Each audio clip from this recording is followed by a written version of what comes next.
If I told you that last Christmas I slept in my parents' freezing garage while my sister's boss got the guest room, would you believe me? Probably not. People like me aren't supposed to end up in garages. We're supposed to own them. But that night changed everything.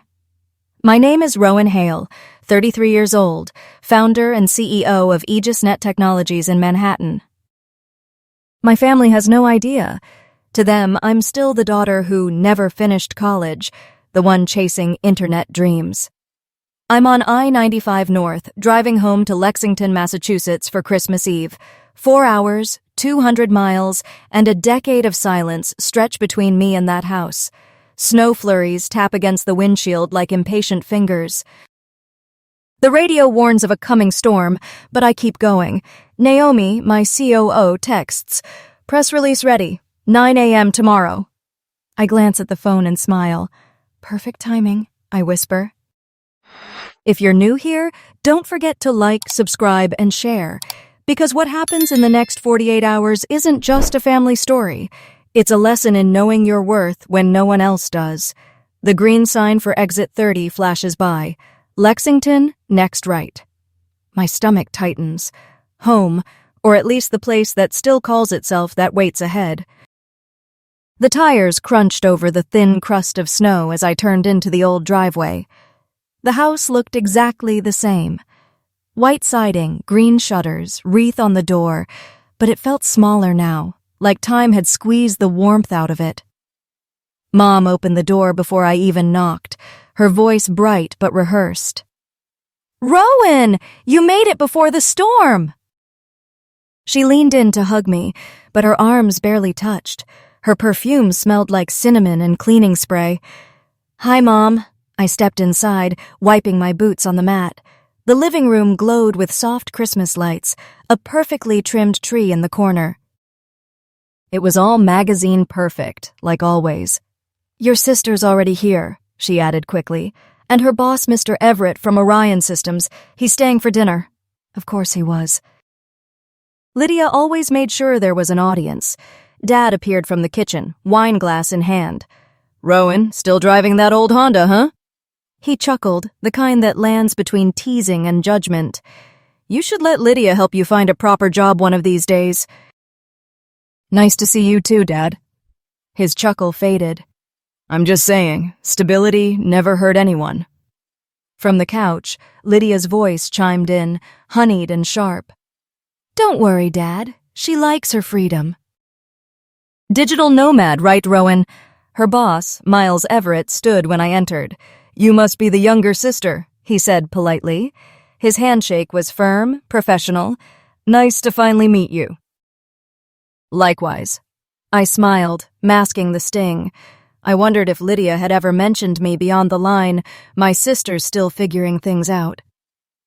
The four of them fell easily into conversation work trips, new markets, how Lydia's team broke another quarterly record. I took the end of the sofa, invisible. Dad turned to Miles. "You know, Lydia's always been our star. MBA, top of her class. She's made us proud." Mom added softly, "Rowan's creative." "She's doing something with computers." Something. As if I were 12, still taking apart old radios. Miles glanced at me then, maybe noticing the silence I wrapped around myself like a coat. "Creativity's underrated," he said gently. "Sometimes that's where real innovation starts." I caught his eye and smiled, just enough to acknowledge the lifeline. Outside, the snow had started falling heavier, coating the streetlights. Inside, I could already feel the chill settling in, the one that had nothing to do with weather. The fire crackled softly, and Lydia's laughter filled every corner of the room. She was in her element crossed legs, perfect posture, her wine glass tilted at the exact flattering angle for a photo that would never be taken. Miles Everett, her boss, listened politely, while Dad hovered near the mantel, nodding along like the conductor of her success. "Your Tokyo pitch was brilliant, Lydia," Miles said. The board was genuinely impressed. "Oh, stop," she waved, though her smile said keep going. "It's a team effort, but thank you, Miles." Dad beamed. "That's my girl, always leading, just like her mother. Mom, from her corner by the tree, smiled modestly. She's been that way since high school, driven, focused. Some people are born for it. Her words hung in the air a little too long. I sat on the edge of the couch cushion, hands wrapped around my untouched glass of water. Miles turned toward me, polite curiosity in his eyes. "And you, Rowan? What do you do?" I hesitated. The Truth CEO, tech founder, the woman who had just signed the acquisition of his company, wasn't an option tonight. Not yet. "I'm in cybersecurity," I said evenly. "Oh," Lydia jumped in before I could elaborate. "She means she works on small web projects, freelance stuff, very flexible schedule." Her tone dripped with the kind of pity reserved for failed artists. Miles's brows lifted slightly. "Cybersecurity is a growing field," he said. "That's impressive, actually." But Dad chuckled, waving his hand as if to lighten the mood. "Let's not exaggerate. Rowan's always been creative, but she changes her mind faster than most people change their passwords." Mom added softly, "We just want her to find something stable. You know how unpredictable those online jobs can be." The heat from the fireplace couldn't stop the chill climbing my spine. I forced a smile. "Don't worry, Mom. I'm stable enough." Lydia smirked into her glass. "I'm sure she's doing fine, Dad. Some people bloom later, right, Ro?" The old nickname hit like grit between teeth. Ro, the one they used when they wanted to remind me where I stood. "Later works for me," I said quietly. "At least I don't peak too early." Miles laughed under his breath, hiding it behind a cough. Lydia's eyes narrowed just slightly, a hairline crack in her polished facade. Ethan, my younger brother, had been silent until now, half buried in his phone. He finally looked up. "Actually, cybersecurity's no joke. My firm just outsourced protection to a company in New York, Aegis something." I glanced at him. "AegisNet," I said. "Good choice." No one caught the edge in my voice. Lydia had already moved on, telling Miles about her next expansion project. The living room buzzed again with praise and self-congratulation. I leaned back against the couch, tuning out the words but memorizing their rhythm, the way pride could sound like applause when you weren't the one being clapped for. Somewhere between the laughter and the clinking glasses, I realized this was the real tradition in our house. Lydia's performance, my silence, and the unspoken rule that I would never steal her spotlight. Not tonight, anyway. The laughter from the living room spilled into the kitchen like background noise I'd heard all my life. Every chuckle, every clink of a glass sounded rehearsed, as if my family's joy came with a script I never got a copy of. Mom was standing by the counter, arranging canapes on a silver tray. The smell of roasted ham mixed with pine and lemon cleaner. Without looking up, she said, "Sweetheart, could you refill the water pitcher and bring out the rolls when they're done warming?" "Sure," I said, because that's what I always said. The kitchen had always been my corner, warm but lonely, filled with noise but empty of conversation. I set down my glass, reached for the pitcher, and caught my reflection in the window. For a second, the glass showed two versions of me, the woman I'd become and the daughter they still saw, a helper, not a guest. From the other room, Lydia's voice rose above the others. "Dad, remember when I closed that deal in San Francisco? Miles said it was the fastest turnaround they'd ever had." Mom smiled faintly as she garnished the platter. "She's doing so well, isn't she?" she murmured, half to herself. "She is," I replied, keeping my tone even. "She always has been." Mom finally looked at me, soft but distant. "You could learn from her consistency, Rowan. You've always had so much potential, just needed to settle down." I wanted to ask what settle down meant to someone like me, a woman running a billion-dollar enterprise in secret, but the words stayed behind my teeth. Instead, I opened the oven, the heat rushing over my face like a slap. I placed the golden rolls into the basket and covered them with a linen towel. "Perfect," Mom said, touching my shoulder as if that small pat could replace understanding. "Why don't you bring these out? And smile, dear." You always look so serious. As I walked toward the living room, balancing the tray, I caught another round of laughter. Lydia again talking, glowing, adored. The smell of rosemary and applause lingered in the air. I stepped into the doorway, tray in hand, and for a fleeting second, I imagined setting it down and walking straight out the front door. But I didn't. Not yet. Old habits have their own gravity, and in this house, mine was orbiting service-quiet, invisible, inevitable. Dinner had ended the way it always did, Lydia collecting compliments like souvenirs, my parents glowing beside her, and me quietly stacking plates at the edge of their spotlight. When the table was cleared and the dishes clattered in the sink, Mom clapped her hands together. "All right," she said brightly, "let's sort out the sleeping arrangements." Her tone had that familiar cheerfulness that only appeared when she was about to do something inconsiderate and wanted it to sound kind. Dad took charge like it was a board meeting. "Miles, we've set you up in the guest room. Fresh sheets, extra blankets." "Lydia, you'll take your old room upstairs, of course. Feels like you never left." "Perfect," Lydia said, twirling her wine glass before setting it down. That mattress was heaven. Mom turned to Evan. "You're fine downstairs, right, honey? The couch pulls out." He nodded, half distracted with his phone. Then came the pause, the one that made every muscle in my back tighten before she even spoke. "And for you, Rowan," Mom began, her voice softening the way people do when they're about to insult you gently. "Your father and I thought the garage would be best. It's quiet, private, and there's a space heater out there, just for one night." The words hit harder than I expected, even after all these years. I blinked, certain I'd misheard. "The garage?" Dad nodded as if it were a perfectly rational solution. "You don't mind, right? We just don't have the room this year with all the guests. Plus, the garage stays surprisingly warm once the heater's on." I laughed, short and sharp. "Warm? It's 25 degrees outside." Mom waved a hand. "You're tough, sweetheart." "Always have been. And you'll have your privacy." Lydia smirked over the rim of her glass. "Honestly, that might be cozy, a little minimalist retreat." My jaw tightened. "Right.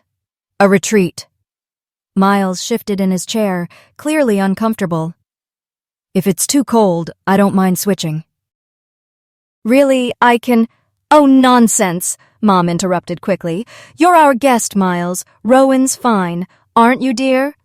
Every eye turned to me, waiting for the performance they'd come to expect, the polite daughter, the easy yes. I forced a smile that didn't reach my eyes. "Sure, fine." The conversation resumed as if nothing had happened. Lydia joked about her flight back to San Francisco. Dad poured more wine. Mom hummed while collecting dessert plates. I excused myself quietly, slipping toward the hallway. The garage door creaked open on stiff hinges. The air inside was cold enough to sting. Boxes lined the walls, old decorations, broken furniture, a treadmill that hadn't worked since college.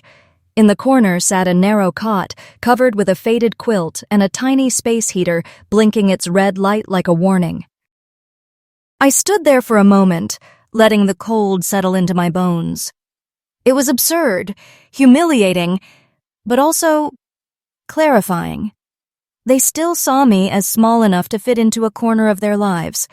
I ran my hand across the edge of the cot, exhaled a slow breath, and whispered to the empty room, "Just one more night." Then I turned on the heater, sat down, and started planning exactly how I would never need their warmth again. The little space heater whined like an exhausted animal, blowing just enough warmth to keep my fingers from going numb. My breath still fogged in front of me, curling into ghosts before disappearing. The garage smelled faintly of dust and motor oil, a familiar kind of exile. I sat on the edge of the cot, laptop balanced on my knees, the blue light cutting through the dark. My inbox blinked with a new message. Naomi Cross. Subject line: Final confirmation, Orion acquisition, 9:00 a.m. announcement. My pulse slowed, not quickened. This was it. After 2 years of silence, months of preparation, and one last signature this morning before I left New York, everything was ready. I opened the email. Rowan, all systems checked. Press release queued for distribution at 9 a.m. sharp. The internal memo to Orion's executive team will hit at 8:45. Your statement is flawless. Congratulations, boss. Merry Christmas. I let out a small, humorless laugh. Merry Christmas, I whispered back, my breath clouding the air. Outside, wind scraped against the garage door, metal groaning under the cold. Somewhere inside the house, Lydia's laughter rose again, faint, muffled, detached. It mixed with the dull rhythm of my father's footsteps above me. I wondered if they had any idea the company that made them so proud of her would belong to me before sunrise. I hovered the cursor over reply, typing and deleting twice before settling on confirmed. Proceed as planned. Simple. Controlled. The way I'd trained myself to be. When I hit send, the laptop chimed softly, a clean sound, final and absolute. The screen reflected my face back at me, pale, tired, but steady. I thought about the irony. A woman running one of the most advanced cybersecurity firms in the country, sitting in her parents' freezing garage because they still thought she couldn't hold a real job. A notification popped up on the corner of the screen, weather alert, Arctic front approaching. I closed the laptop and wrapped the quilt tighter around my shoulders. The heater's hum filled the silence. For the first time that night, I smiled, cold, sharp, but real. They thought they'd put me away in the dark. They didn't realize that's exactly where I do my best work. The heater sputtered again, giving one last sigh before settling into its uneven hum. I was halfway through another email when the garage door creaked open behind me. A rectangle of warm yellow light spilled across the cold floor. Still awake? Lydia's voice carried that effortless blend of concern and condescension she'd perfected years ago. I didn't turn around right away. You're up late. So are you, she said, stepping in, her silk robe brushing against a box of old decorations. I was just heading to bed, thought I'd check on you. It must be freezing out here. It's fine, I said. The heater's doing its best. She tilted her head, surveying the cot, the cluttered boxes, the laptop still glowing. God, Rowan, this is rustic. You've really embraced the minimalist lifestyle. I make it work. Lydia smiled faintly, the kind that never reached her eyes.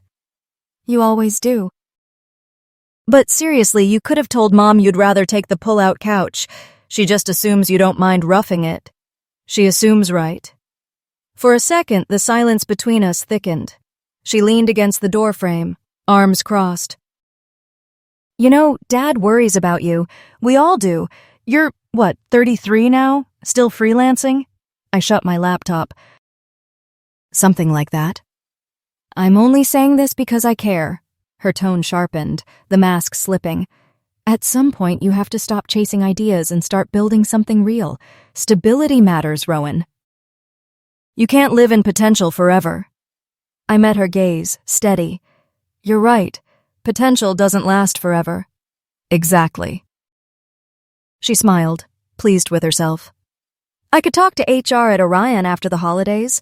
We're hiring junior analysts. Nothing glamorous, but it's a start. The words hit like static, irritating, familiar, ignorable. I exhaled slowly, biting back everything I wanted to say. Thanks, I said, but I'm good where I am. She gave a light laugh, dismissive and satisfied. Suit yourself. Good night, sis. When the door clicked shut, the heater's hum filled the silence again. My reflection glowed faintly on the dark laptop screen. Stop chasing ideas, she'd said. Funny. Tomorrow, one of those ideas would own her company. The garage door clicked shut behind Lydia, and the silence that followed was thicker than the cold. The heater kept humming in that uneven rhythm, but its warmth barely touched the edges of the room. I sat there for a long moment, staring at the dent it had left in my chest, the familiar ache of being underestimated. My laptop still glowed faintly on the cot, the cursor blinking on Naomi's last email. I reopened our thread, my fingers hovering over the keyboard. Lydia's words kept replaying. "Stop chasing ideas, get a real job." I typed, "To Naomi Cross. Subject, change of plan. Move forward as scheduled. Keep the internal memo locked until 8:45. Don't brief the Orion board yet. I want them to see the news in real time. No early leaks." I hit send before I could second-guess it. Then I opened a new tab, logged into the car service app. The screen reflected the pale blue light against my face as I entered the pickup address, Lexington, MA. Destination, Hotel Hudson, Manhattan. Departure, 5 a.m. The app pinged. "Your driver, Anthony, will arrive in the morning." That was it. The decision felt clean, like cutting a rope that had been strangling me for years. I leaned back against the wall, pulling the quilt around me. The air still smelled of oil and cardboard, but something inside me had shifted, an almost electric calm, the kind that comes right before a storm breaks. My phone buzzed. A text from Naomi popped up. "Got it. Are you okay?" I stared at the message for a while, then typed back, "More than okay. Just done pretending." 3 dots appeared, then disappeared. Naomi understood better than anyone that this wasn't about revenge. It was about reclamation, about finally stepping out of the small space everyone else had built for me. A gust of wind rattled the garage door, making it tremble against the hinges. I imagined the world outside, the empty street, snow gathering in soft drifts, the kind of silence that holds possibility. Somewhere above me, my family was asleep, warm in their rooms, unaware that by sunrise the ground beneath their pride would shift forever. I closed my laptop, folded my hands over it, and whispered to the darkness, "No more waiting." The heater flickered, humming its tired tune. I lay back on the cot, eyes open to the faint light leaking through the cracks in the door, feeling the weight of 10 years of silence sliding off my chest. Tomorrow they'd wake up to the same world, but I wouldn't be the same woman in it. The snow had thickened overnight, blanketing the street in white silence. It was 4:47 a.m. when I slipped out the side door, my boots crunching softly on the frozen driveway. The air was sharp enough to bite, but it felt clean, untainted. The world before dawn always feels honest, stripped of performance. The garage door shut behind me with a dull echo. No one stirred inside the house.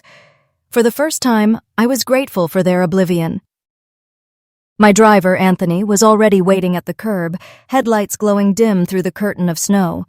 I pulled my coat tighter and made my way toward the car, my breath rising in clouds. The quiet wasn't lonely tonight. It was liberating. As I slid into the back seat, the warmth hit me in waves. Anthony looked at me in the rearview mirror. "Early start?" he asked. "Something like that," I said, fastening my seatbelt. "Let's head south." He nodded, merging onto the empty road. The hum of the tires became the rhythm of my thoughts, the town blurred behind us, Lexington's quiet streets, the frosted windows of houses still asleep, the kind of calm that hides decades of noise. I watched the snow sweep past, and memories flickered like an old reel. My father closing his office door when I tried to show him my first prototype, Lydia's laughter echoing through graduation halls, my mother's polite smiles every time I brought up another project. They called it concern. It was control wrapped in love. I pressed my forehead against the cold window, the condensation smearing beneath my skin. 10 years of trying to earn a seat at their table, and here I was, finally realizing I didn't need one. Silence. That's what had saved me. The years I stopped explaining, stopped defending, stopped begging for validation, those were the years I built something real. I used to think silence meant surrender, but now I understood it was focus. The snowflakes hit the windshield faster as we crossed the state line. Anthony adjusted the wipers, glancing back at me. "Headed home for the holidays?" I smiled faintly. "Leaving it, actually." He chuckled. "That's one way to spend Christmas." Maybe it's the only way, I whispered. As the highway opened toward the horizon, faint streaks of dawn began to burn through the clouds. I reached for my phone, one new message from Naomi. All clear, we go live at 9 o'clock. I typed back, on my way. Outside, the world was still white, unbroken, quiet. Inside the car, I finally exhaled, long and slow, watching my breath fade into nothing. Sometimes walking away isn't the ending, it's the only way to begin. By the time the car crossed the George Washington Bridge, the city had already begun to wake. The skyline of Manhattan rose through a haze of gray and gold sharp, deliberate, alive. I'd watched this view 100 times before, but today it looked different, heavier somehow. At exactly 8:42 a.m., we pulled up in front of AegisNet's headquarters, a glass and steel tower on Varick Street that reflected the morning light like a blade. The snow here had already melted into slush. New York never lingered in sentiment. It kept moving, even when you didn't. Naomi was waiting in the lobby, coffee in hand, her expression calm, but her eyes alert. She'd been my right hand since day one, the first to believe, the last to question. "You look like someone who hasn't slept," she said, walking beside me toward the private elevator. "I didn't," I replied, pressing the keycard to the panel. "But I did make some decisions." She raised an eyebrow. "Good ones, I hope?" "The kind that can't be undone," I said. The elevator doors closed, sealing us in with the faint hum of machinery. The mirrored walls reflected two women who had built an empire from nothing, one steady, one still thawing from the cold of a Massachusetts garage. "Everything's lined up," Naomi said, scrolling through her tablet. "Internal memo scheduled for 8:45. Press release at 9 sharp. PR's on standby, legal already cleared the copy. You just have to hit confirm." We stepped into my office on the top floor. The space was minimalist, sleek desks, pale wood, panoramic windows overlooking the Hudson. No family photos, no trophies, just quiet focus. I crossed to my desk, laptop waiting open, the cursor blinking over a single button. Release announcement. Naomi placed my coffee down gently. "You sure you don't want to be on camera for the live internal briefing?" I shook my head. "Let the statement speak for itself." "They'll know soon enough." She studied me for a moment. "You okay?" I looked out the window. Below, traffic flowed like a river of steel. Somewhere in Cambridge, Massachusetts, my sister was probably sipping her second espresso, getting ready for her day at Orion Systems, unaware that her world was about to tilt. "I'm fine," I said quietly. "I just want this done." At 8:44, Naomi's phone buzzed. 30 seconds to the internal drop. I nodded. My hand hovered over the mouse. The cursor blinked again, insistent, alive. Then I clicked. The screen refreshed confirmation line in bold. AegisNet Technologies acquires Orion Systems. Effective immediately. Naomi exhaled, half in awe, half in relief. "It's done." Almost instantly, her phone lit up emails, texts, notifications exploding like fireworks. "They're seeing it," she said. Board, press, employees, all of them. I watched the flood from my own screen. Subject lines multiplying, urgent. "Is this real?" Breaking, Orion acquired. For 5 years, my name had been hidden behind holding companies, shell boards, and proxy filings. Today, it stood alone, finally visible. Rowan Hale, founder and CEO of AegisNet Technologies. The silence that followed wasn't empty. It was full. Naomi leaned against the desk. "Do you want to read the first round of reactions?" "No," I smiled faintly. "I already know what they'll say. Shock, disbelief, scrambling for control." "Especially your sister," she said softly. "Especially her," I echoed. Outside, sunlight broke through the clouds, scattering light across the river. It looked like something new was being born. Naomi's phone buzzed again. Our PR team's getting flooded with requests for comment. CNBC already wants a live interview. Decline for now, I said. We'll release a statement this afternoon. I want the story to breathe first, to sink in. Naomi nodded, understanding immediately. She'd always understood the language of restraint. As she left to handle the chaos, I stayed by the window, my reflection hovering in the glass. I thought about the sound of the heater from last night, the way my mother had said, "You're tough, sweetheart," like it was a compliment for surviving neglect. The truth was, I wasn't tough. I was tired, but tired had built something stronger than approval ever could. At 9:12 a.m., the first call came in my private line, flashing with a Massachusetts area code. I let it ring. For once, I didn't owe anyone an answer. The city moved below me, unforgiving, unbothered, alive, and for the first time in years, so was I.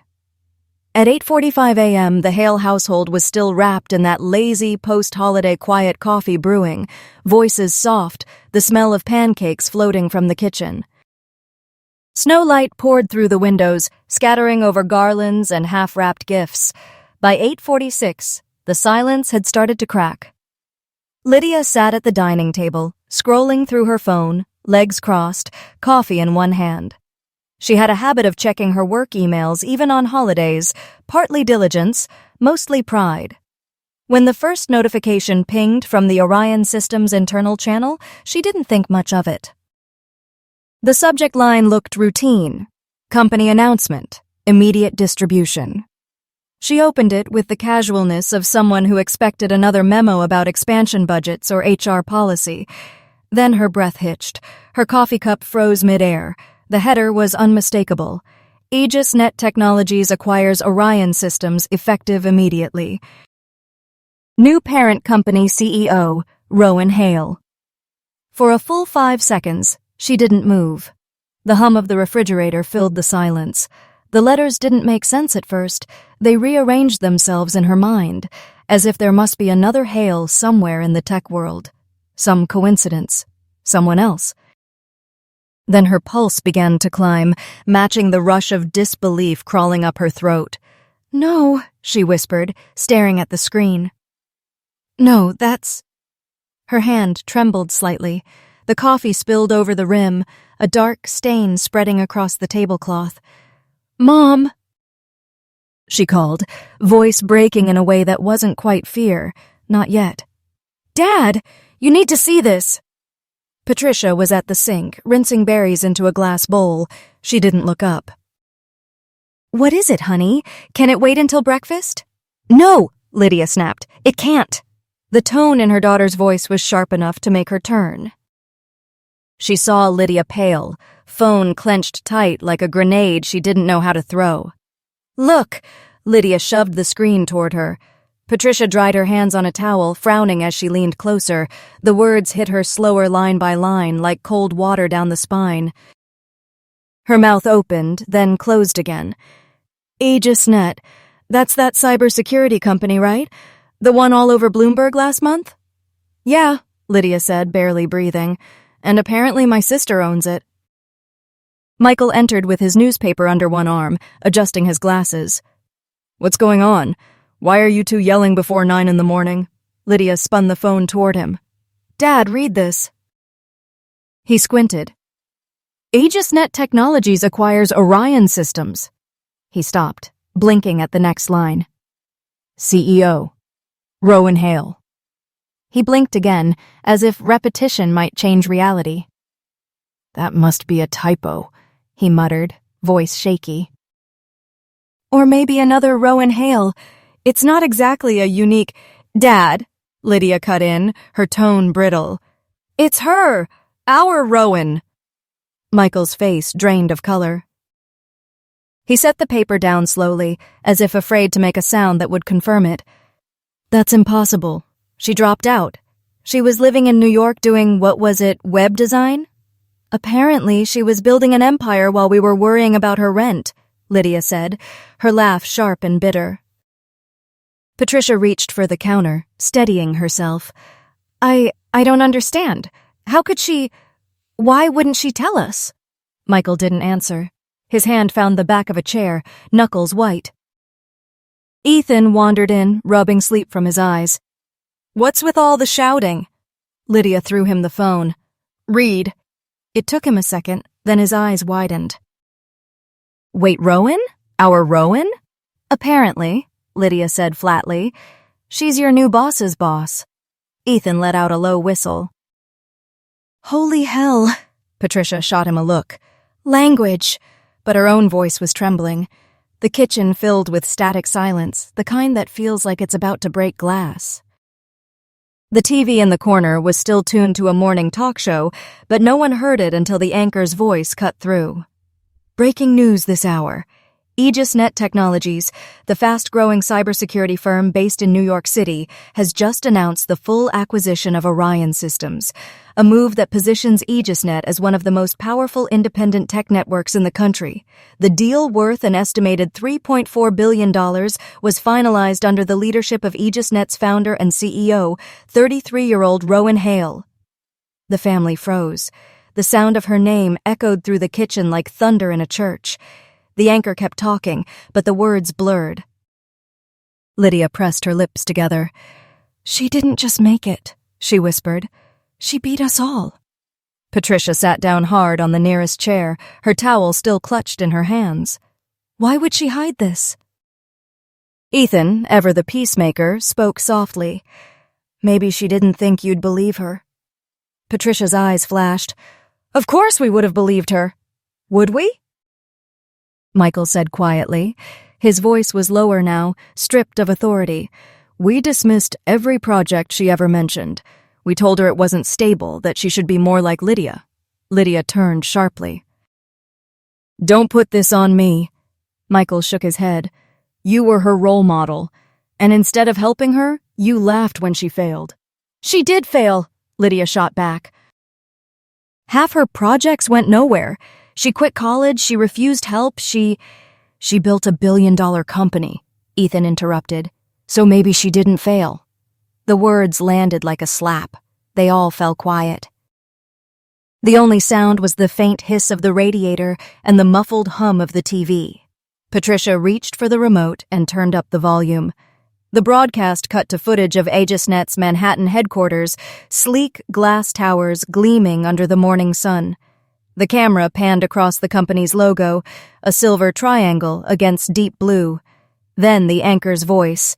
Hale founded AegisNet 5 years ago under a shell company, keeping her identity hidden even from investors. Industry analysts are calling her anonymity a masterstroke, allowing her to grow without interference from larger competitors. Sources confirm that the acquisition includes Orion's entire executive branch. Patricia gasped. "That's Lydia's company." "I know," Lydia said, voice small now.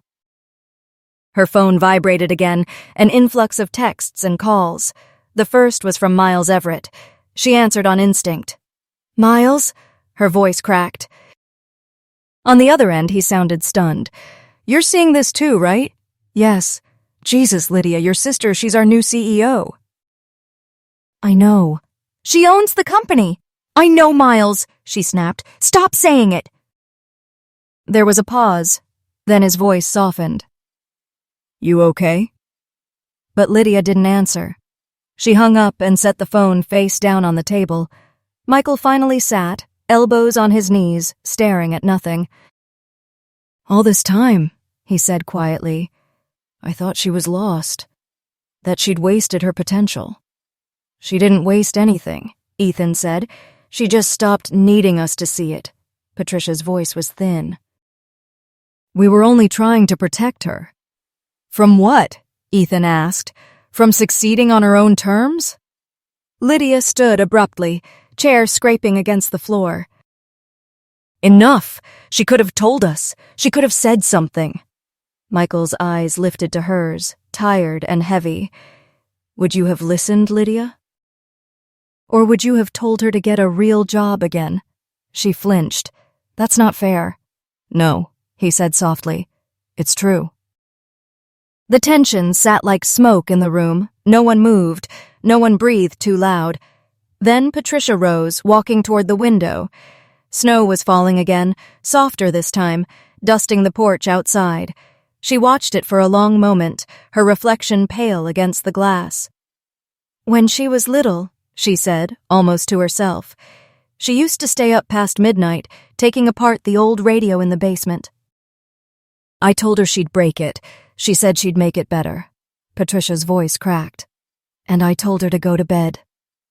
No one replied. She turned back to them, tears brimming. "We taught her that love came with conditions, that she had to earn it, and she stopped trying."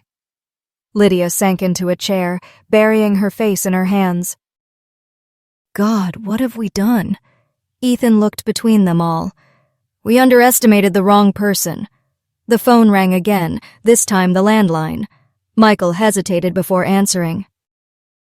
"Hello?" A pause. Then his expression shifted disbelief, shame, awe all at once. "Rowan." The room fell silent again. Lydia lifted her head. Patricia clutched the back of her chair. Michael swallowed. "Yes, we saw the news." He listened, nodding slowly, then said softly, "I understand." When he hung up, no one dared speak first. "What did she say?" Patricia whispered. Michael looked at each of them in turn, his eyes wet behind his glasses. She said, "Don't worry. I won't be at breakfast." The words hit harder than any headline. Lydia covered her mouth. Patricia sat down again, trembling. Ethan just stared at the floor, jaw tight. Outside, the snow kept falling, indifferent and quiet.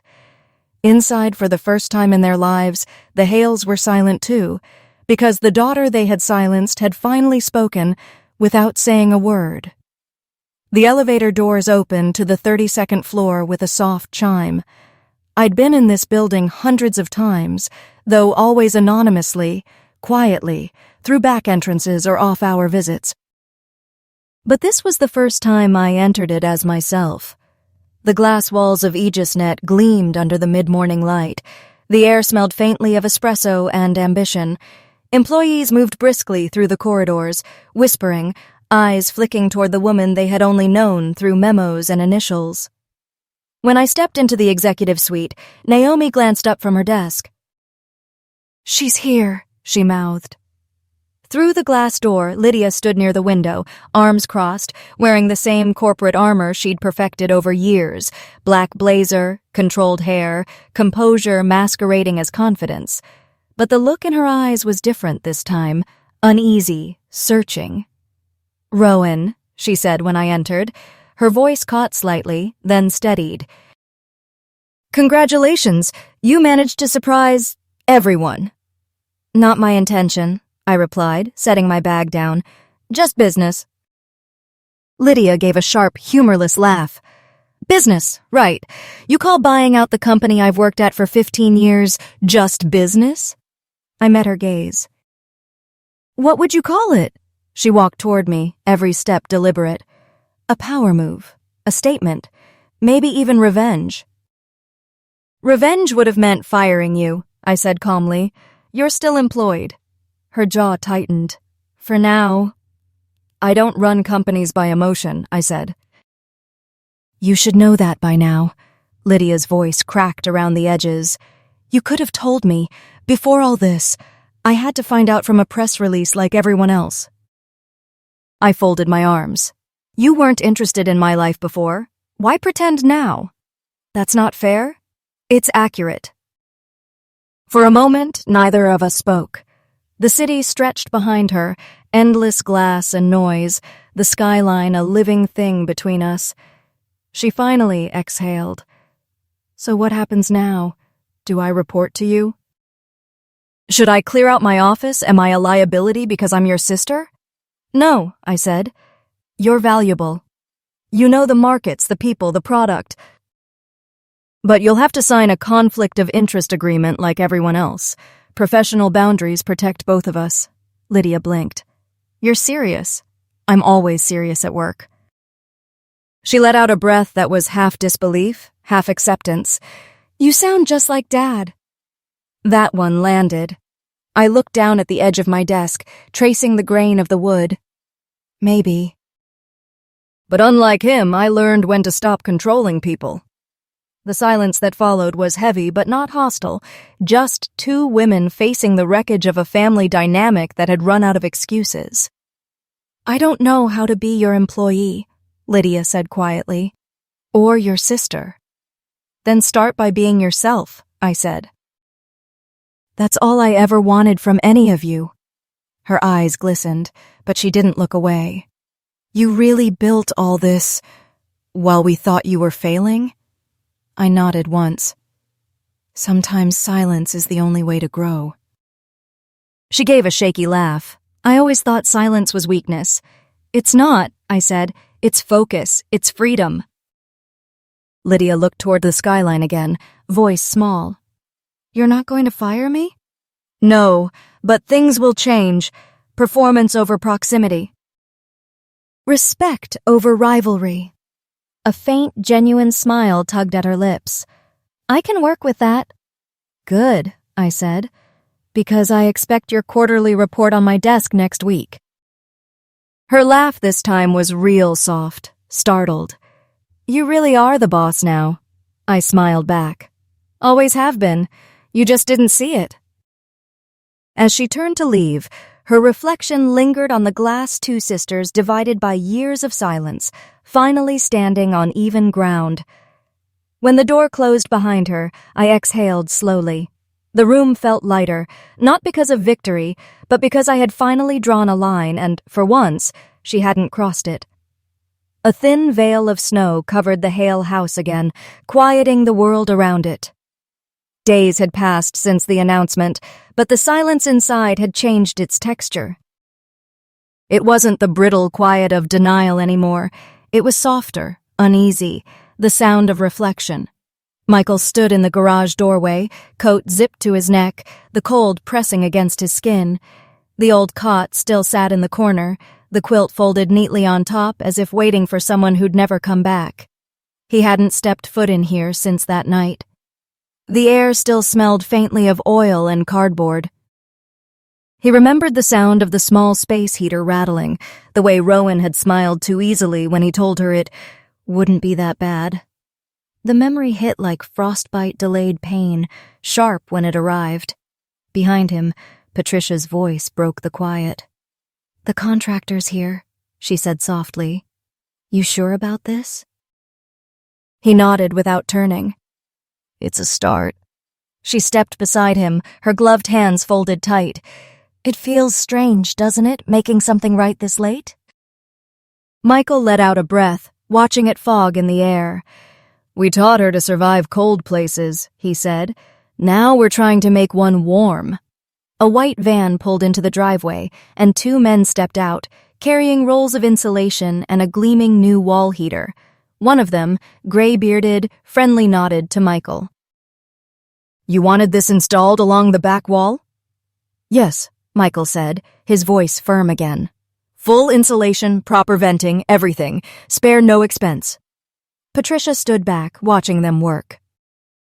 The sound of drills filled the space, echoing off the concrete walls.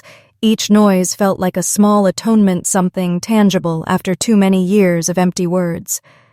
"I found that article again," she said quietly, almost to herself. "The one about her company. It called her a visionary." Michael gave a small, pained smile. "She always was. We were just too blind to see it." He looked at the cot again. "I should have given her my room that night." Patricia's eyes glistened. "She wouldn't have taken it. You know her." "I know," he said, "but I should have tried." When the contractors finished, the new heater clicked on with a soft hum, filling the space with a warmth that slowly began to push back the chill. Patricia brushed her hand against the warm air and whispered, "She'll never sleep here again, will she?" Michael shook his head. "No, but maybe next time she visits, she won't have to remember it like this." They stood in silence for a moment, side by side, as the hum grew steady.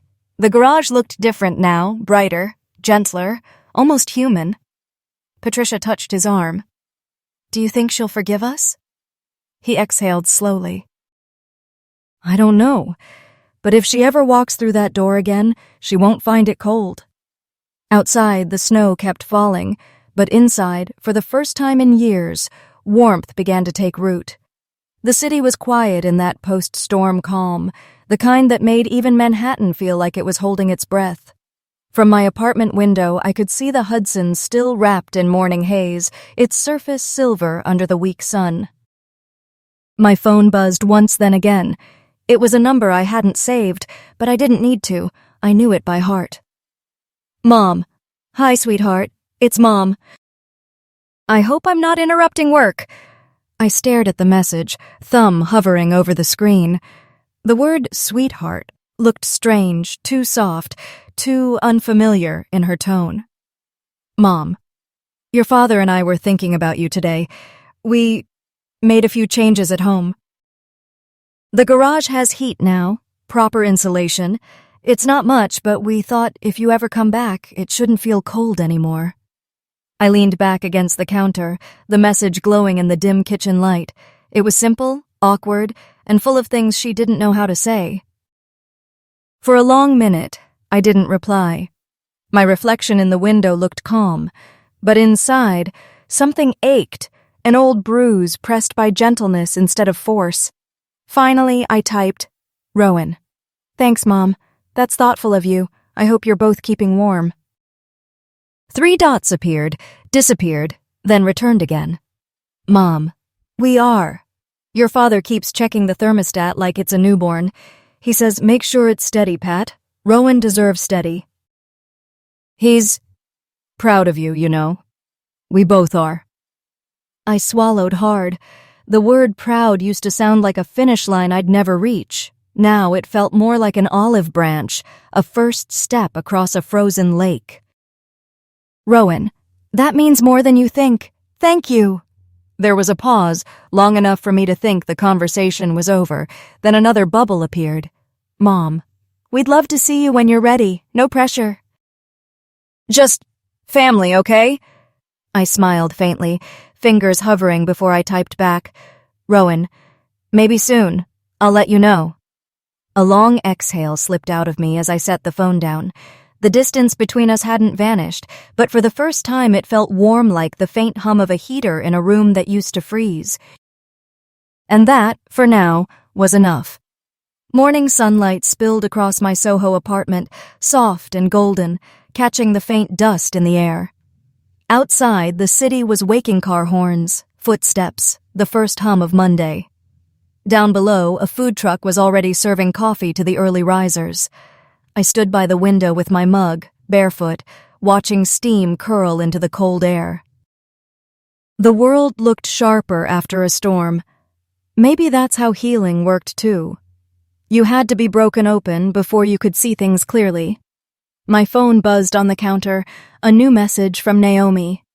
Naomi, press is calling yesterday, the most strategic tech move of the decade. CNBC wants you live on Friday. Also, your sister's department submitted the first quarterly brief. It's good. Really good. I smiled, setting the mug down. Rowan, tell the team great work. I'll review it later. And Naomi, thank you. For everything. Naomi, always. Get some rest, boss. You earned it. I walked through the apartment minimalist. Quiet. Exactly how I liked it. No framed degrees on the walls. Just a few photographs of New York at night, and a small succulent on the desk that somehow refused to die. The laptop on my table pinged again, another headline.